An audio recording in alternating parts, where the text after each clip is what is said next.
É um prazer, um privilégio muito grande nós podermos estar hoje reunidos para adorar o Senhor, enquanto que nós sabemos que muitas pessoas, em muitos países, em muitos lugares, não têm esse mesmo privilégio. A perseguição ao seguidor de Jesus, em alguns lugares, ela é muito séria.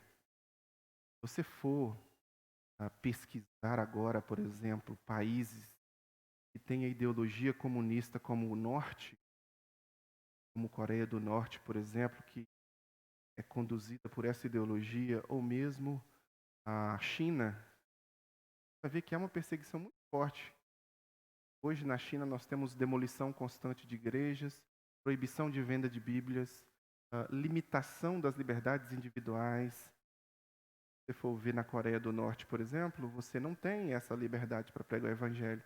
Assim como também nós temos países de ideologia islâmica que da mesma forma não permitem que o Evangelho seja pregado, que as pessoas tenham liberdade de culto, de crença, e possam seguir Jesus livremente sem serem perseguidas. Então nós brasileiros somos privilegiados, é privilégio nosso poder adorar o Senhor, poder estar juntos, tanto aqui quanto na internet, né, podendo livremente. Você não pode fazer isso que nós estamos fazendo aqui, transmitindo pela internet a mensagem do Evangelho livremente na China, por exemplo. Você não consegue fazer isso. A internet é bloqueada para que isso aconteça. Então nós somos privilegiados, temos que agradecer a Deus por isso. Mas nós, Ocidente, apesar de termos essa liberdade, temos também nos afastado de princípios que são norteados pela palavra de Deus, ou mesmo influenciados pela palavra de Deus. Você sabe bem que todo o Ocidente, ele tem uma moral e ética judaico-cristã. Então, o Ocidente, ele é formatado nesta moral e ética. Mas nós temos, através da mídia, através da escola, da universidade, do meio acadêmico e através do sistema político, meio que expulsado Deus dos espaços, né? Você vai para uma sala de aula, por exemplo, e torna retrógrado e quadrado você ser um cristão e você defender valores cristãos na sala de aula. Você é um professor cristão e advoga a simples e clara configuração de macho e fêmea, que a biologia sempre defendeu, você já é taxado como retrógrado. Então, os espaços públicos estão expulsando Deus, princípios ligados à palavra de Deus, especialmente ao cristianismo, né? A gente vai, cada vez mais, o amor das pessoas vai se esfriando, as pessoas vão vivendo cada vez mais destruídas, porque quando você expulsa Deus dos espaços, o que acontece naturalmente é a destruição. Você vê, nós estamos falando sobre Neemias, né? Lições da reconstrução em Neemias. Neemias, ele chega para reconstruir a cidade de Jerusalém, inicialmente ali o muro, estava completamente em frangalhos, destruído, porque o povo já não tinha mais a devoção e o temor a Deus. A primeira coisa que você faz, a primeira coisa que o diabo faz, é expulsar Deus do lugar para aquele lugar se tornar destruído. Você for observar bem, olha como que é a moral do estudante universitário brasileiro hoje. Se você for nos cursos de humanas de uma universidade, vai ali na UFMG, na Fafiche, conversa com aqueles jovens para você ver que nojo. Que nojo. Vai na Fefeleche, lá na USP, conversa com aqueles jovens. Drogas, drogas, drogas, orgias. É o que há. E a mente ela é ocupada com coisas aversas ao cristianismo, como se o cristianismo fosse um certo inimigo. Quando você vai sentar para conversar com políticos, por exemplo, eles só pensam nos cristãos na hora do voto. Mas quando passa a eleição, boa parte deles quer aprovar leis, decretos que cerceiam a liberdade religiosa, ou que vão contrário.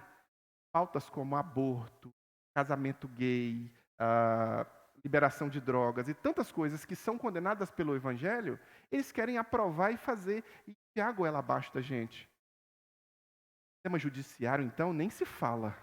Essa semana, um dos ministros do Superior Tribunal Federal, do STF, o Fachin, Marca, abaixa um pouquinho, está dando microfonia para mim aqui.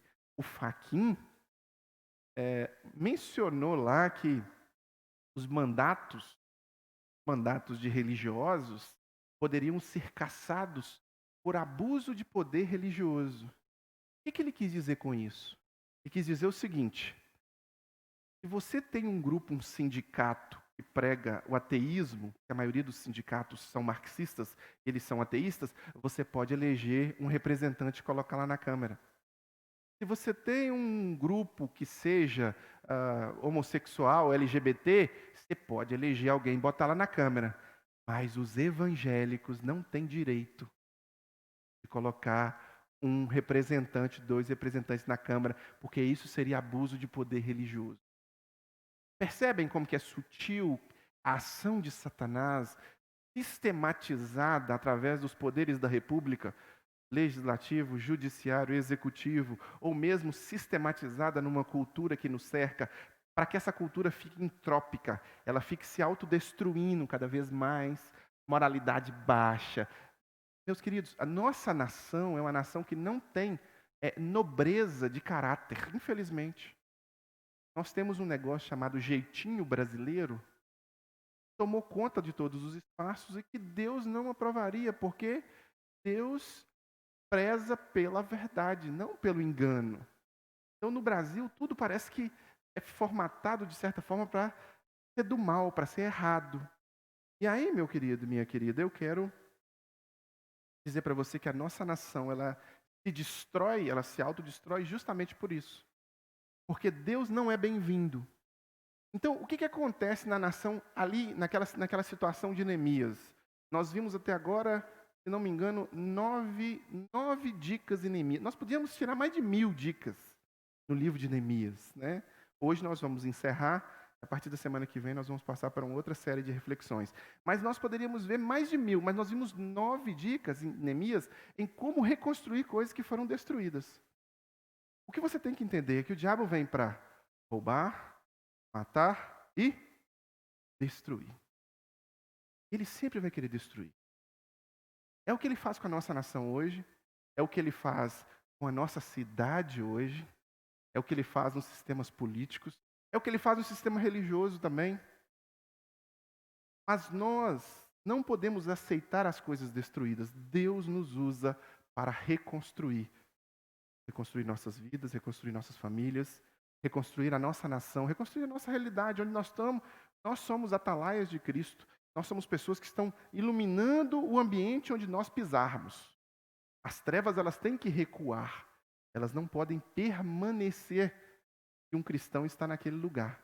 Eu estou aqui, é natural que a partir de mim saia uma luz que brilha não em mim, mas em Jesus e reflete em mim, para que o ambiente que eu estou fique iluminado. Então, um cristão, ele é um reconstrutor por natureza.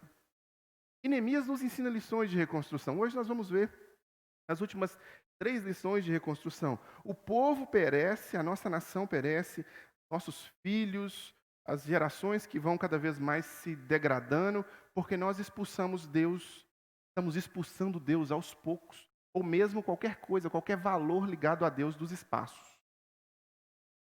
Neemias chega numa situação em que isso estava acontecendo também. O povo, a moral do povo estava baixa, valores morais estavam destruídos, e Neemias estava indo reconstruir aquele muro. Mas não é só o muro, então não é só a parte política, não é só a parte do saneamento básico, não é só a água, a transposição do rio, né, que aconteceu agora, graças ao bom Deus, né? É só não roubar e não deixar roubar que a obra sai. O que aconteceu agora. 16 anos de PT falando e roubando. 2 anos do governo Bolsonaro, sem roubar, a obra saiu e hoje a gente tem água indo lá para o Nordeste, para o Ceará, né? Então, o que acontece? Não é só essas coisas. Porque se Neemias, por exemplo, tivesse chegado e só reconstruído Mas você já colocou ali? Eu não comecei ainda não. Tá? Presta atenção, jovem. Então, o que acontece?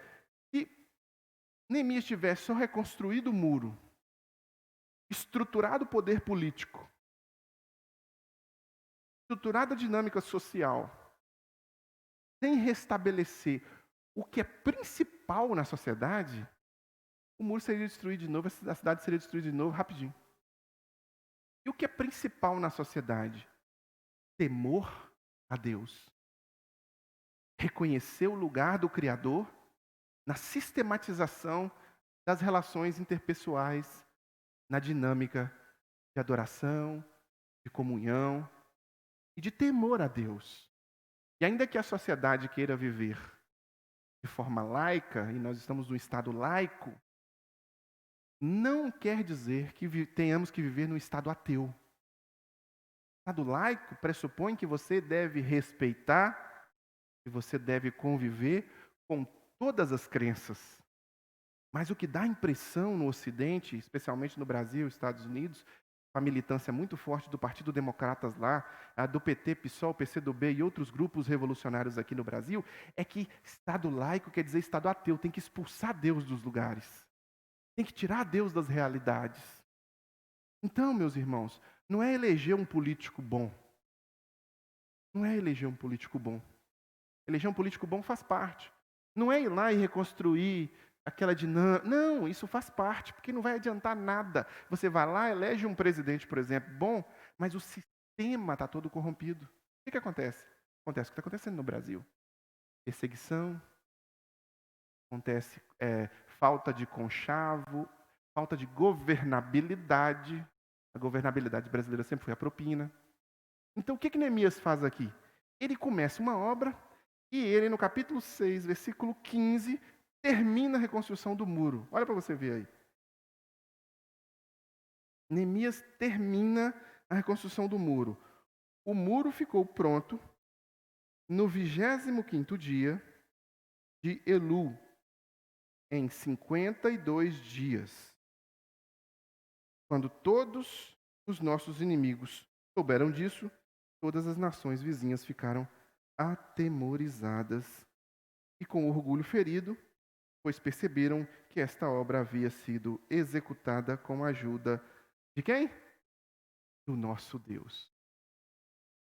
A ajuda de Deus fez com que os outros povos, presta atenção nisso. Aqui havia um muro que estava destruído há muito tempo, uma cidade que estava destruída há muito tempo. Aqui nós temos 110 anos de tentativa de reconstrução. Em quanto tempo que Neemias consegue fazer essa reconstrução? 52 dias. Com o quê? Com a ajuda de Deus. Todo o povo soube que não era capaz, que Neemias sozinho não conseguiria, que aquele povo sozinho não conseguiria, se não fosse o poder de Deus ao lado daquele povo. Então aqui, meu querido, acontece algo que nós podemos aprender com Neemias e que nós devemos aplicar em nossas próprias vidas com as coisas com as quais nós fazemos, com as reconstruções das quais nós estamos envolvidos. Neemias conclui o que ele começa. E para ele concluir o que ele começa, ele conta com a ajuda de Deus. Olha só, nós somos mestres em fazer compromissos. Especialmente quando termina o ano, né? Acabou o ano. Ou então quando é domingo, né? Domingo a gente faz muito. Não, amanhã eu começo o regime.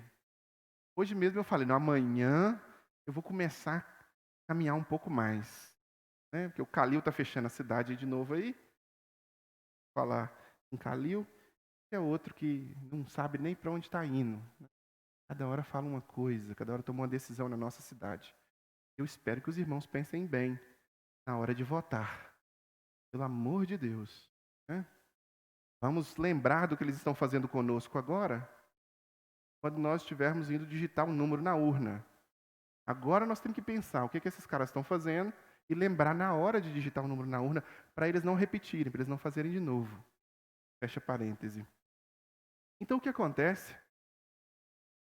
é preciso que haja reconstrução, é preciso que haja algum compromisso de reconstrução. Então você vai lá e faz o seu compromisso. Só que às vezes no meio do caminho você desiste, você para, você desanima. Nós somos mestres em começar coisas. E nem todas as coisas que nós começamos a gente vai até o final. Uma das lições que Neemias nos ensina é ir até o final. Olha, deixa eu te dizer uma coisa. Este muro aqui, são 13 capítulos só o livro de Neemias. Então, leia ele na sua casa, devore na sua casa. 13 capítulos, é muito pequeno, né? Dá para você ler rapidinho, numa sentada. E aqui está repleto de motivos para Neemias desistir. Primeiro, Neemias está colocando a vida dele em risco o tempo inteiro. O tempo inteiro. Sambalat, Tobias e Gesem querem matar.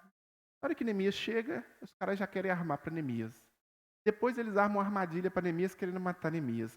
Semana passada, no domingo passado, nós vimos uma mensagem inteira só sobre essa oposição, né? Só sobre isso. Então ele tinha um motivo para desanimar, para ter medo. Ah, não vai dar certo, não vou conseguir. Esse é um dos motivos que Neemias poderia ter o medo. O medo poderia segurar Neemias e ele não reconstruir o que ele precisava reconstruir. Outra coisa é que Neemias, ele poderia cansar também, né? Pensa só, eu estou aqui, fazendo um negócio aqui de um jeito voluntário, ainda levantou recursos, Neemias, ele levantou recursos financeiros para a reconstrução, para a obra que ele ia fazer. Olha para você ver. Quando Neemias chega, ele tem a vida colocada em risco e ele tem um povo desanimado, porque a moral do povo estava baixa. Ele anima o povo, ele dá uma injeção de ânimo no povo, vamos. Só que, quando dá 26 dias de obra, o povo começa a brigar. O povo começa a murmurar. O povo começa a reclamar. Neemias podia falar assim, quer saber de uma coisa? Esse povo aí, vocês não estão querendo nada com nada. Mas é deles. Não vou concluir essa obra, não. Eu sou copeiro do rei. Olha, lá onde eu moro, eu estou no luxo. Eu como a comida da mesa do rei, é a melhor que tem. Eu estou do lado do rei, o rei conversa comigo e ele conta com o meu conselho. Eu tenho um lugar de destaque naquela sociedade. Eu vou deixar isso aqui e vou embora para lá. Vou embora para lá. Chega, esse povo é muito murmurão. Não, Neemias não fez isso. Neemias tinha um compromisso, ele tinha começado uma obra, ele ia terminar aquela obra. Mas ele contava com a ajuda de quem? A ajuda de Deus. Não era na força humana.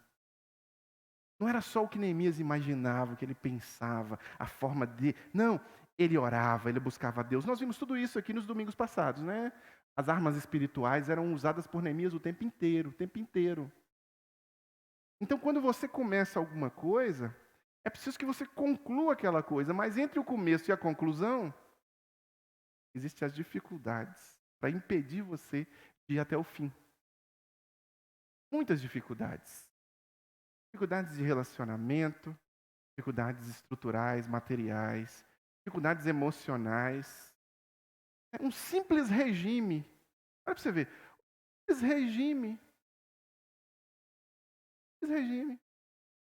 Eu falo assim, amanhã eu não vou comer mais doce, açúcar. Quando é quarta-feira, estou eu lá. No marrom glacê. Delícia, adoro marrom glacê. Estou lá comendo marrom glacê. Eu falo, mas eu falei domingo que eu não ia comer doce. Olha para você ver, um simples abster-se de determinadas coisas, às vezes se torna difícil. Porque entre o começo e a conclusão, existem as dificuldades. Com a ajuda de Deus é possível superar essas dificuldades. Era o que Neemias acreditava. Ele não acreditou nas dificuldades, ele acreditou no poder de Deus. E o poder de Deus ajudou Neemias a concluir o que ele começou. Nós temos que concluir o que nós começamos, meus irmãos. Então, quantas as dinâmicas de reconstrução que nós temos que passar nas nossas vidas? Quantas são as coisas que nós precisamos reconstruir? Pessoas que nós precisamos ajudar. A nossa própria vida, o nosso próprio estilo de vida, a nossa própria área espiritual. Reconstruir. Olha, eu não sou mais aquele crente que eu era antes. Ou eu não sou um crente que Jesus quer que eu seja. Eu preciso reconstruir isso. Então eu preciso ir até o fim. Como o apóstolo Paulo, eu preciso prosseguir para o alvo. O apóstolo Paulo diz isso. Não que eu ache que eu sou alguma coisa, mas eu prossigo para o alvo. E esse é o seu desafio, é o meu desafio. Começar, prosseguir e concluir, para que o dia que chegar a nossa hora de ir embora, nós possamos dizer, guardar a espada, possamos dizer que nós combatemos o bom combate, que fizemos o melhor que podíamos. Nós não desistimos. Nós não paramos no meio do caminho, nós não abandonamos a fé, nós não abandonamos o Mestre. Pelo contrário, no meio das tribulações, dificuldades e barreiras, Ele esteve cuidando de nós. E aí nós vamos chegar lá e vamos ouvir dele: servo bom e fiel, entra no gozo do seu Senhor. Promessas de Deus para nós. Então nós temos que perseverar, não desanimar, não desistir. O Mestre avisou: teríamos tribulações, teríamos aflições, seria difícil, não seria fácil mesmo não. Mas nós contaríamos com a ajuda dele. O povo vizinho de Jerusalém ouviu que as muralhas estavam reconstruídas, porque havia um Deus poderoso ajudando aquele povo. Olha o testemunho. É o Deus Todo-Poderoso que estava ajudando aquele povo, porque Neemias acreditava e colocava a sua vida aos pés daquele Deus. Que nós façamos isso também. Que nós possamos concluir aquilo que nós começarmos, não por nossa força própria, mas porque nós acreditamos que o Deus Todo-Poderoso tem cuidado de nós. Jesus disse: e eis que estarei convosco todos os dias até a consumação dos séculos. Ele disse isso para você. Ele disse isso para você. Todos os dias até a consumação dos séculos.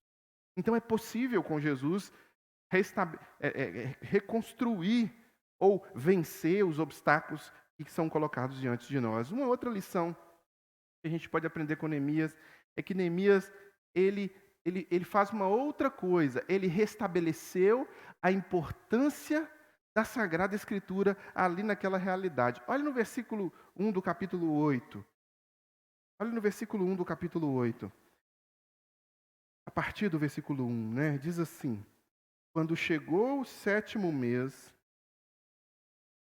e os israelitas tinham instalado em suas cidades, todo o povo juntou-se, como se fosse um só homem, na praça, em frente da porta das águas.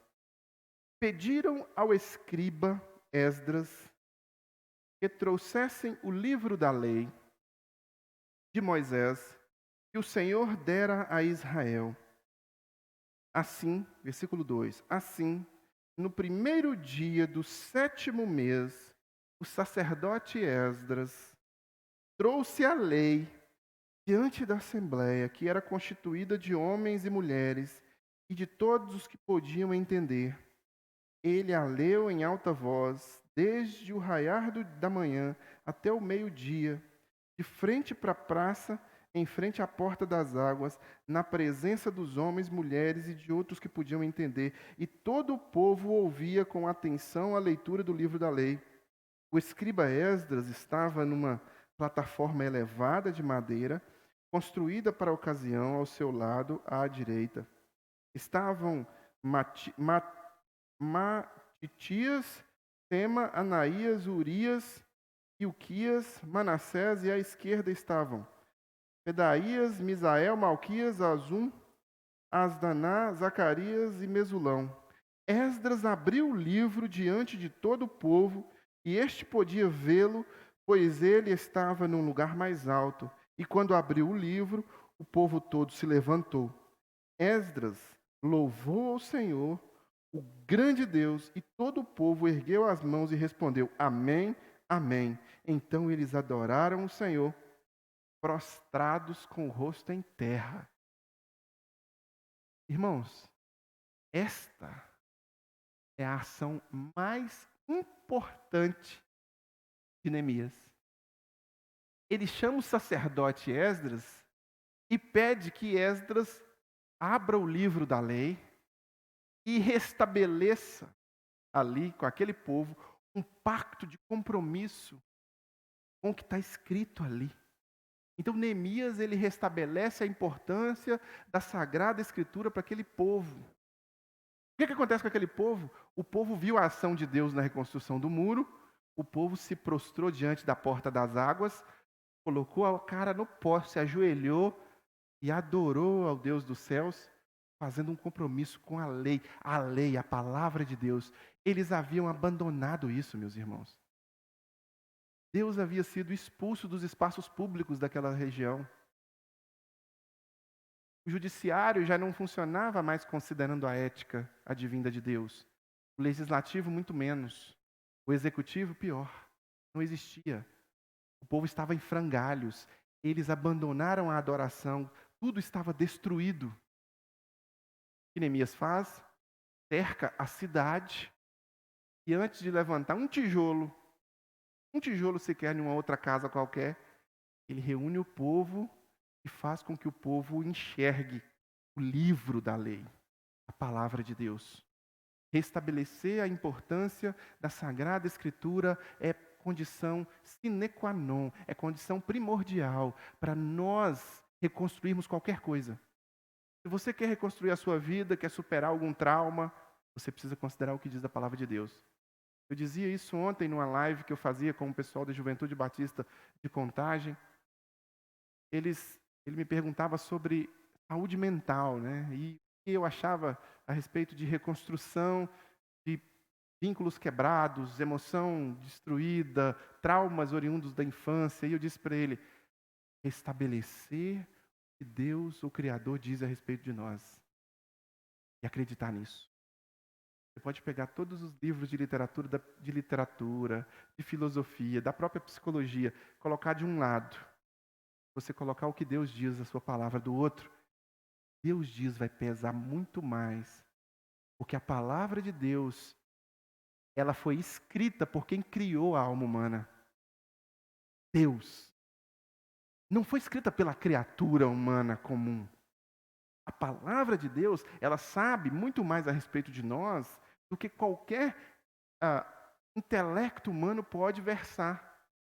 O problema nosso é que nós não queremos nos submeter à palavra de Deus, porque ela não só cura nossa alma, ela cura nossos pecados também, ela exige de nós santidade, ela confronta os nossos erros.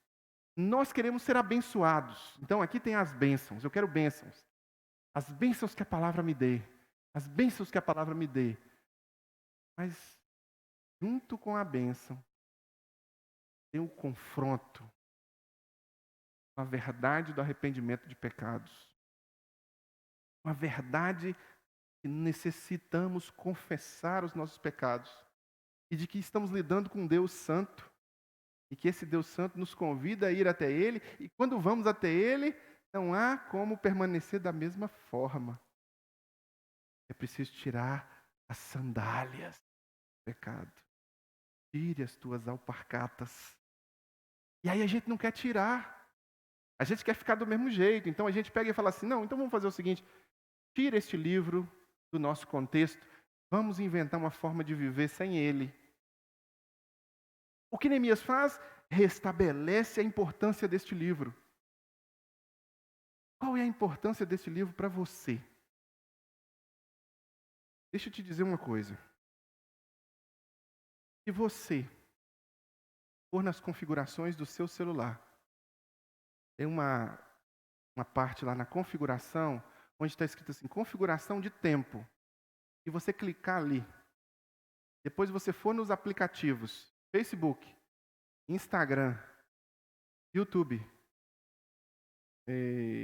Twitter, deixa eu ver mais um, WhatsApp. Esses 5. São 5 primeiros que vai aparecer ali, eu tenho certeza. São 5 primeiros. E você somar todo o tempo que você passa em cada um desses aplicativos,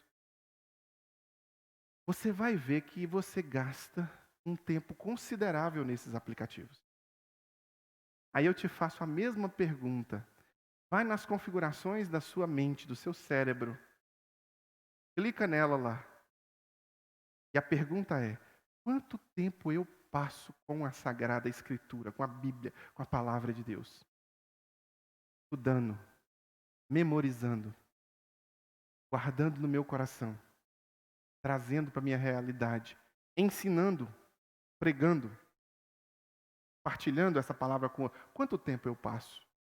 Talvez, o que vai acontecer é que o tempo com os aplicativos vai dar aí algumas horas por dia. E o tempo com a palavra de Deus vai dar alguns minutos, talvez alguns segundos. Isso indica que nós não estamos dando a devida importância para o tempo que deveríamos considerar comunhão com a palavra de Deus. Se a palavra de Deus não é importante nem para os crentes, quem dirá para os não crentes? Hoje nós temos uma geração de crentes muito superficiais no Brasil. Muito superficiais. É cada loucura que surge, cada maluquice que surge por aí. Não só no Brasil, no mundo. Irmãos, terem uma ideia, essa semana agora eu estava vendo um filho de Satanás, que tem o título de pastor, mas não tem nada a ver com Deus, estava tirando o demônio das meninas através do beijo. Engraçado que eu não vi nenhum homem na fila. Uma filha de jovens, e ele trazia as jovens e beijava na boca delas. E tirava o demônio e cuspia o demônio fora. Em nome de Jesus, em nome de Deus. Falta de conhecimento da Escritura, não só desse líder falso, profeta, como daquele povo que está ali sentado ouvindo. Falta de comunhão com a palavra. Falta de estudo da palavra. Então, trazer a importância da Sagrada Escritura é condição primordial para qualquer reconstrução de vida. Então, você precisa trazer para a sua vida, para a sua família, para a sociedade onde você está inserido, para qualquer ponto que seja, a palavra de Deus tem que ser valorizada. Aquele povo da época de Moisés ali, era um povo rebelde, mas eles tinham uma prática que os mantinha ali, ó. Eles memorizavam textos, livros. Gênesis, Êxodo, Levítico, Número, Deuteronômio, era tudo memorizado. A tradição oral fazia com que eles memorizassem. Eles não tinham os recursos que nós temos de tecnologia, então eles precisavam memorizar grandes... E aí, com isso, eles incutiam na mente das crianças, eles iam lá nos umbrais da porta, escreviam os textos bíblicos, faziam as crianças ali ler aquilo, guardavam. É o tempo inteiro. Nós temos todas as versões da Bíblia que podemos no nosso celular, em várias línguas.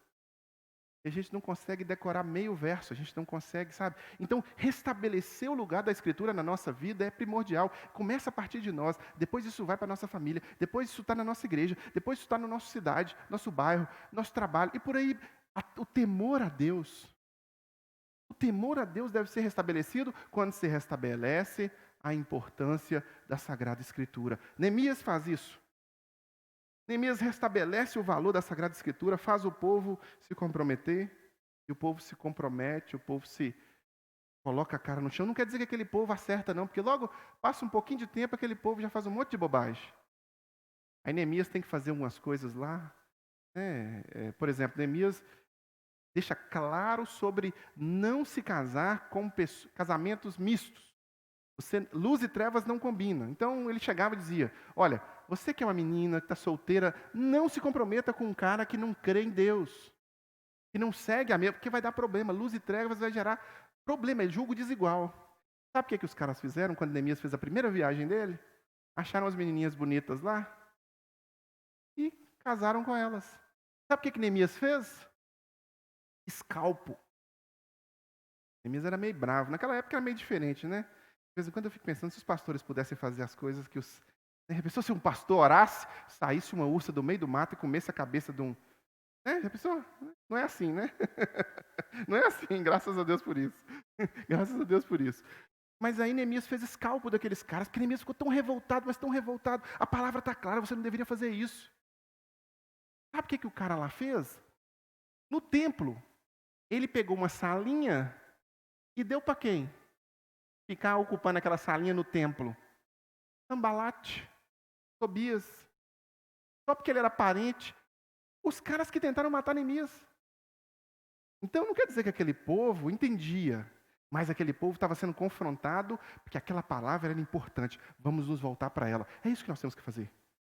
Temos que nos voltar para a palavra de Deus. Nós temos que lembrar a nossa família a importância da palavra de Deus. Nós temos que lembrar os nossos chefes a importância da palavra de Deus. Nós temos que lembrar os nossos professores a importância da palavra de Deus. O povo, ainda que não creia, tem que entender que esta palavra ela é importante. Foi ela que constituiu nós como nós somos hoje. Não foi as palavras de Foucault, não foi as palavras de Nietzsche, não foi as palavras de Freud, não foi um economista famoso, não foi, não. Foi a palavra de Deus que construiu o mundo, pelo poder de sua palavra. Ela deve ser importante para nós. Mas se ela não é importante nem para nós, cristãos evangélicos, você acha que ela vai ser importante para alguém que nos lê? Porque a única Bíblia que muitas pessoas lerão serão a nossa vida. E muitos de nós não têm o hábito de trazer a palavra para o centro da sua vida. E com isso a gente mostra isso para o mundo, que a palavra de Deus não é importante. Não seja assim. Não seja assim. Comprometa-se com a palavra. E por fim, Neemias influenciava. Ele não só restabelecia, como ele honrou a Deus, mantendo-se firme e influenciando outros a se manterem firmes com o Senhor. Lembra que eu falei que Neemias, ele ficou irritado, ele estava preocupado em não desonrar a Deus. E ele, como líder, como governador, porque ele se torna governador ali, Esdras é o sacerdote, Neemias o governador, ele está preocupado em influenciar as pessoas a se manter firmes no Senhor. Ele está preocupado em manter a família dele firme no Senhor, ele está preocupado em manter ele mesmo firme no Senhor. Meus irmãos, se manter firme no Senhor, cercado por um mundo perdido, não é fácil. Porque o nosso coração ele é enganoso mesmo. Nosso coração ele é fraco, ele é falho. O nosso coração ele quer nos guiar a caminhos que parecem ser bons, mas no final são caminhos de morte. Karina diz uma coisa muito interessante. Uma vez eu vi uma mensagem aqui na nossa igreja, e Karina dizia que o nosso coração, que nossa vida, é como aquele carrinho de supermercado com a rodinha torta. É aquilo ali mesmo. Você pega o carrinho de supermercado com a rodinha torta, e você quer empurrar o carrinho. Ele vira para onde ele quer. Você quer empurrar ele para frente, ele vira para cá. A rodinha está torta para cá. Aí você vai, aí você tem que fazer força para endireitar ele, para ele ir no rumo que você quer que ele vá. Assim é a nossa vida. O nosso coração, ele não tem em si mesmo a vontade de santidade. Ele tem em si mesmo o engano. Porque fomos concebidos em pecado. Porque o pecado nos destituiu da glória de Deus. Porque nos separamos de Deus. E esse pecado faz de nós pessoas que querem ir para o que o mundo quer mesmo. Vai casar, porque esse mundo foi criado por corações enganosos. O mundo jaz no maligno. Corações enganosos inventam um jeito de viver sem Deus, sistematizam esse jeito, e aí chama isso de cultura. E se alinha com o nosso coração, que às vezes quer, deseja o mal, deseja o pecado. Aí vem Jesus e entra na nossa vida e fala, não, isso não é legal. Ainda que você deseje o pecado, renuncie, arrependa-se, confesse, busque a santidade. E vem esse confronto de Deus para a nossa vida. Aí vem Jesus e fala, você quer me seguir, negue-se a si mesmo. Vem o mundo e fala, se você negar a si mesmo, você vai adoecer. Então, dê vazão ao pecado. Não é assim. O Mestre Jesus nos convida a mantermos firmes na presença de Deus e influenciarmos outros a se manter firmes na presença de Deus. Foi o que Neemias fez. Então, isto é o ponto X da questão de toda a reconstrução dos muros de Jerusalém. Restabelecer novamente uma autoridade das Escrituras na vida daquele povo e trazer novamente, constantemente, uma lembrança de que devemos nos manter firmes na presença daquele Deus, consagrando as nossas vidas e entregando as nossas vidas ao Senhor constantemente. Este é um grande desafio. E este é um grande desafio que eu queria deixar para você, que aqui está, ou você que nos acompanha agora pela internet. Que desafio é esse, pastor? O desafio de trazer novamente para o trono da autoridade a palavra de Deus. O desafio para trazer novamente para o trono da autoridade essa palavra que faz com que você se mantenha firme nela e você seja um instrumento de Deus para que outras pessoas sejam influenciadas a se manterem também firmes nela. É esse o desafio deste momento. desta noite para os que estão ao vivo e deste momento para os que nos acompanham depois em vídeo. Então, eu te peço, você que está aqui, você que nos acompanha pelo vídeo, curve a sua cabeça. Vamos orar juntos agora e vamos aprender nos comprometendo. Vamos honrar o nosso Deus com um compromisso pessoal. Deus, eu preciso restabelecer o lugar da Tua palavra na minha vida. Para eu começar e terminar algo, eu preciso restabelecer o senhorio do Senhor. De verdade. E eu preciso prosseguir. Para prosseguir, eu quero me manter firme. Eu quero influenciar outros a se manterem firmes também. Faça este compromisso com o Senhor agora aí, em sua casa, onde você estiver. Faça esse compromisso agora e vamos orar ao Senhor, selando este compromisso. Pai, em nome de Jesus, oramos ao Senhor agora, diante das lições de reconstrução que podemos aprender com Neemias. Que estas lições sejam práticas para as nossas vidas e que nós possamos aplicá-las no dia a dia. E que, ó Deus, a Tua palavra seja restabelecida e que o Senhor seja entronizado em nossas vidas. Que não valorizemos mais as coisas do mundo. E que não valorizemos mais os prazeres desta vida do que estar na Tua presença. Receba, Deus, nosso coração aberto, para que o Senhor sente no trono, na cadeira principal do nosso coração. E que Tua palavra tenha realmente importância na prática do dia a dia.